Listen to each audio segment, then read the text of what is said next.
Hey guys, this is doctor Saurabh Jain और आज इस वीडियो में हम बात करेंगे कि प्राइवेट कॉलेज आपको अगर मिल रहा है या आपको लगता है कि आपको लेना है तो लेना चाहिए, नहीं लेना चाहिए।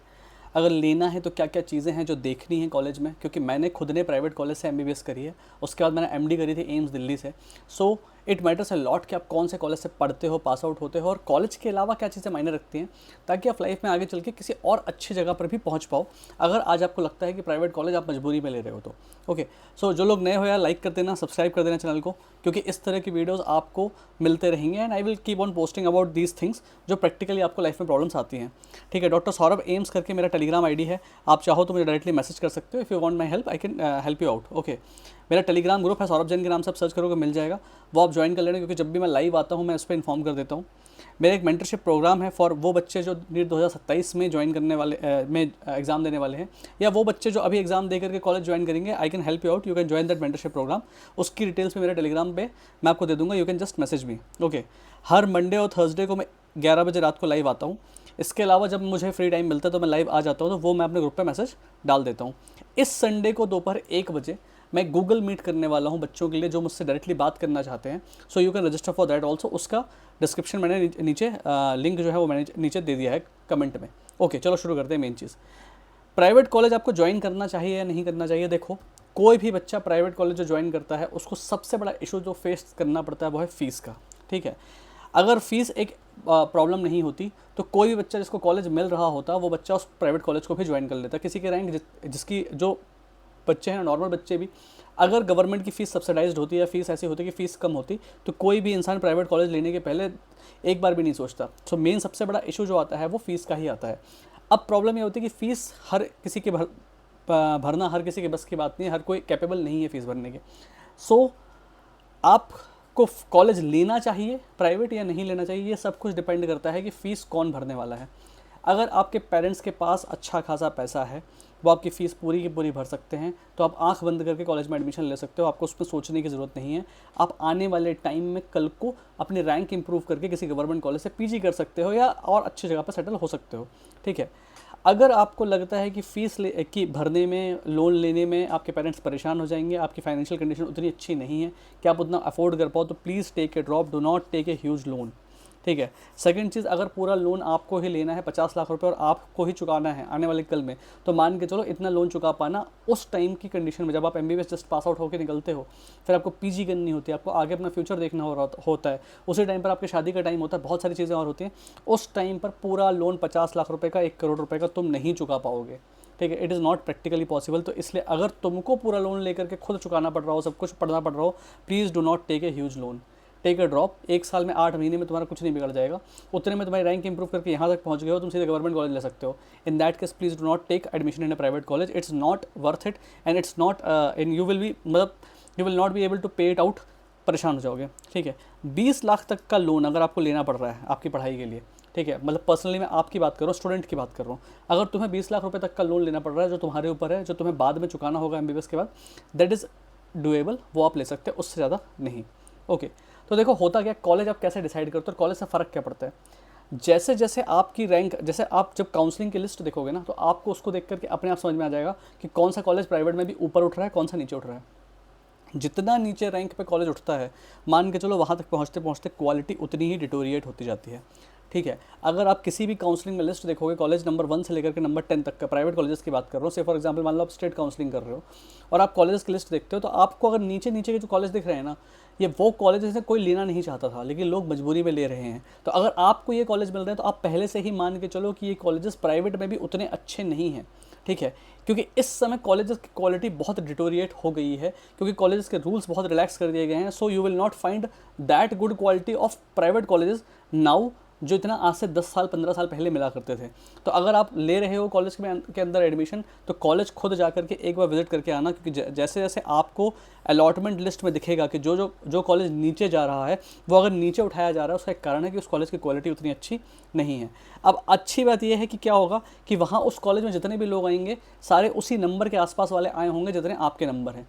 तो आपको कॉलेज में उतना कॉम्पीट करना नहीं पड़ेगा। अगर एकदम से आपके नंबर नीट में बहुत कम थे और उठा करके आप बहुत टॉप मेडिकल कॉलेज में पहुंच जाते हो एमबीबीएस करने के लिए, आपको प्रॉब्लम आएगी एमबीबीएस करने में, क्योंकि आपके साथ वाले लोग बहुत इंटेलिजेंट होंगे और आपका लेवल अभी उतना पहुंचा नहीं है। सो एक तरह से ये अच्छा भी है कि आपको अगर कॉलेज कोई सा भी कॉलेज मिल रहा है, वहाँ पर जो सारे बच्चे आ रहे हैं वो आपके ही बराबर वाले आ रहे हैं। ओके, अब स्टूडेंट्स देखो बहुत मैटर करते हैं। किसी भी कॉलेज को एक्चुअली वहाँ के टीचर, वहाँ के रिसोर्सेज, वहाँ का मैनेजमेंट, वहाँ पे अमाउंट ऑफ जो मनी हो रहा है, आ रहा है जो उस कॉलेज की फंडिंग में, वो उतना मायने नहीं रखता जितना वहाँ के स्टूडेंट्स मायने रखते हैं। जितना अच्छा कॉलेज होगा उतने अच्छे स्टूडेंट्स मिलेंगे, और जितने अच्छे स्टूडेंट्स होंगे उतना ही ज़्यादा आपको उनसे सीखने मिलेगा। एक चीज़ सिर्फ पढ़ाई बस नहीं, ओवरऑल आपको बहुत कुछ चीज़ें उनसे सीखने मिलती हैं, इसलिए स्टूडेंट्स मैटर ए लॉट। सो आपको जितना अच्छा प्राइवेट कॉलेज मिल पाए उतना बेटर है। जितना कॉलेज ख़राब होता जाएगा उतना ही उस कॉलेज के जो स्टूडेंट की क्वालिटी होगी वो भी डिटोरिएट होती जाएगी, गिरती जाएगी, and you will find people around you who are not that serious for studies. क्योंकि कई लोग ऐसे होंगे जो सिर्फ पैसे के दम पर कॉलेज तक पहुँच गए हैं, they are not that serious about studies. तो ये चीज़ तुमको ध्यान रखनी पड़ेगी कि अगर तुम पढ़ने आए हो तो तुम्हें अपनी पढ़ाई पर ही फोकस करना पड़ेगा। Okay, so what are the things that you should look in a college. तुम्हें देखना क्या क्या है। सबसे पहले देखो वो कॉलेज कौन सी रैंक वाले लोग उठा रहे हैं। ठीक है, अगर से फॉर एग्जांपल आप स्टेट काउंसलिंग कर रहे हो या आप ऑल इंडिया काउंसलिंग कर रहे हो, आप एमसीसी की काउंसलिंग कर रहे हो, और आप उसमें देख रहे हो कि प्राइवेट कॉलेजेस में भी जो कॉलेजेस जितना ऊपर उठ रहा है वो उतना ही अच्छा होगा, जो जितना नीचे उठ रहा है वो उतना ही ख़राब होगा, है ना। रैंक मैटर करती है, और रैंक के हिसाब से ही आप अपनी प्रायोरिटी लिस्ट पे सेट कर सकते हो कि कौन सा कॉलेज अच्छा है कौन सा ख़राब। क्योंकि आप ना 10 कॉलेज के बारे में पता करोगे, आपको 10 अलग अलग चीज़ें पता चलेंगी, लेकिन अल्टीमेटली जो रैंक जिस पे वो लोग उसको उठा रहे हैं ना, वो मान के चलो मोटा मोटा आपको कॉलेज की क्वालिटी भी उस हिसाब की ही मिलेगी। मतलब अगर कोई बहुत टॉप पे उठ रहा है प्राइवेट कॉलेज, इसका मतलब है डेफिनेटली उसमें कुछ ना कुछ अच्छाई है, और अगर कोई बहुत नीचे उठ रहा है तो डेफिनेटली कुछ ना कुछ कॉलेज के साथ प्रॉब्लम है, इसलिए वो नीचे उठ रहा है। क्योंकि क्या होता है, कई चीज़ें आपको देख करके और डायरेक्टली समझ में नहीं आती, लेकिन रैंक ना सब कुछ बता देती है उस कॉलेज की। सो रैंक मैटर्स ए लॉट। ठीक है, मैं एमपी के कुछ कॉलेजेस ऐसे जानता हूँ जो कॉलेज इतने घटिया हैं प्राइवेट कॉलेज के, मतलब वो प्राइवेट कॉलेज होने के नाम पर उन कॉलेज में कुछ भी नहीं है। एंड उन कॉलेज को आप देखोगे तो वो कॉलेज हरदम बिल्कुल लास्ट में उठते हैं, तो वहाँ से देख के आपको एक आइडिया हो जाएगा कि कॉलेजेस किस टाइप के हैं। ठीक है, अब आपको सेकंड चीज़, एक तो रैंक देखनी है, उसके बाद आपको देखना उस कॉलेज में फैकल्टी कितनी है। ठीक है, कई बार क्या होता है कि नंबर ऑफ़ जो टीचर्स के नाम लिखे हुए हैं डिपार्टमेंट में वो तो बहुत सारे लिखे हुए हैं, लेकिन टीचर्स वहाँ पर एक्चुअली अवेलेबल ही नहीं है। ठीक है, अगर टीचर्स वहाँ जिस कॉलेज में आप एडमिशन लेने का सोच रहे हो वहाँ पर एम्स से या किसी बड़े बड़े इंस्टीट्यूट से, BHU से, जिपमर से, AFMC से, बड़े इंस्टीट्यूट से और इंडिया के टॉप 20 कॉलेजेस से अगर पढ़े हुए लोग वहाँ पर जॉब कर रहे हैं, तो वो कॉलेज के जो क्वालिटी ऑफ एजुकेशन होगा वो बेटर होगा। क्योंकि जो लोग टॉप कॉलेजेस से पढ़ करके जब कॉलेज में पहुंचते हैं पढ़ाने के लिए, जब वो टीचर बनते हैं, तो डेफिनेटली कहीं ना कहीं उनकी जो पर्सनालिटी होती है उसमें वो सिस्टम को अपने हिसाब से ढालते हैं।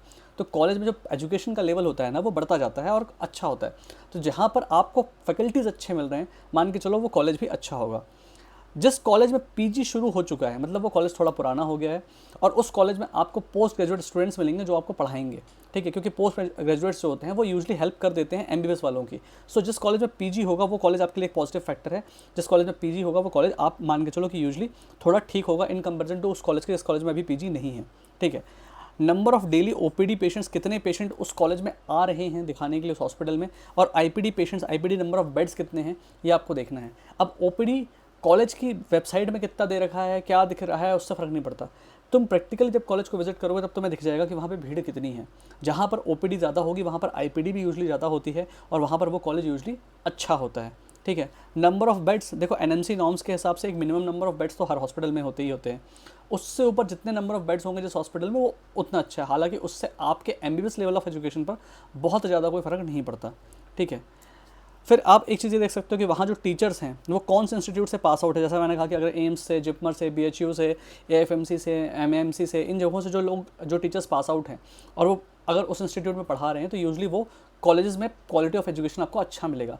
और यूजली क्या होता है कि जैसे मान लो दिल्ली है, दिल्ली के आसपास NCR, इस यहाँ पर जितने कॉलेजेस हैं ना प्राइवेट कॉलेजेस, यहाँ पर आपको मोस्टली फैकल्टी मिलेगी जो दिल्ली से ही पास आउट है।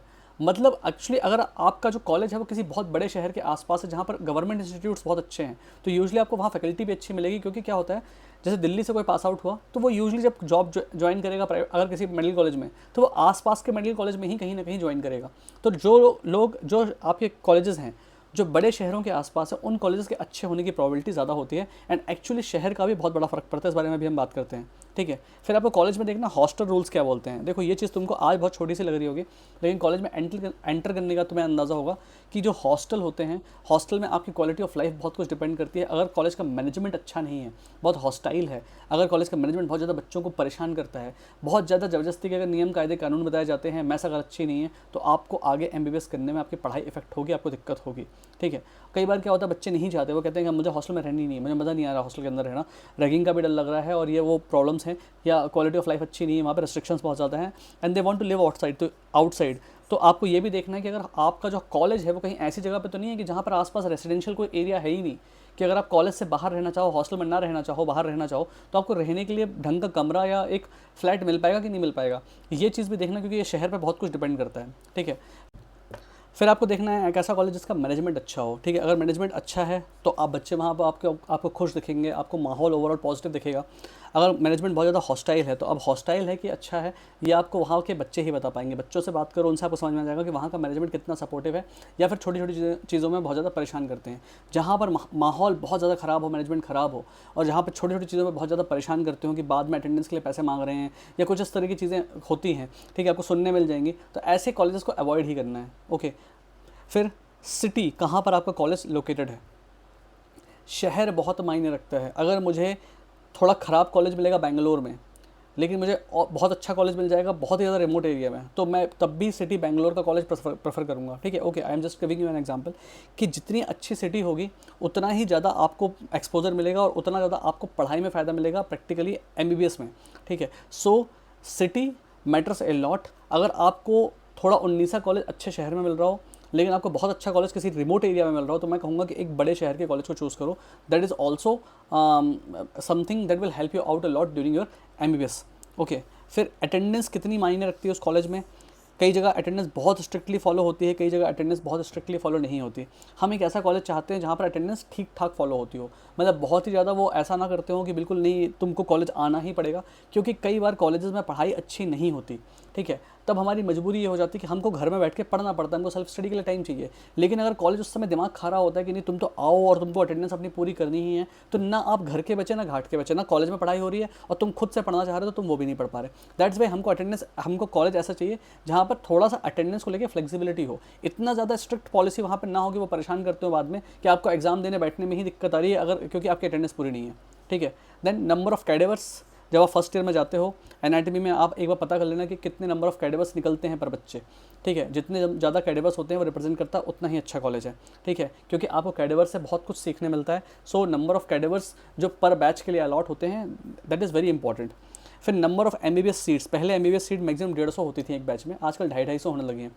जितनी ज़्यादा MBBS सीट्स होंगी एक बैच में, उतना ही ख़राब माहौल होगा। ठीक है। और उतनी ही आपकी पढ़ाई, उतना आपके पास रिसोर्सेज की कमी होगी।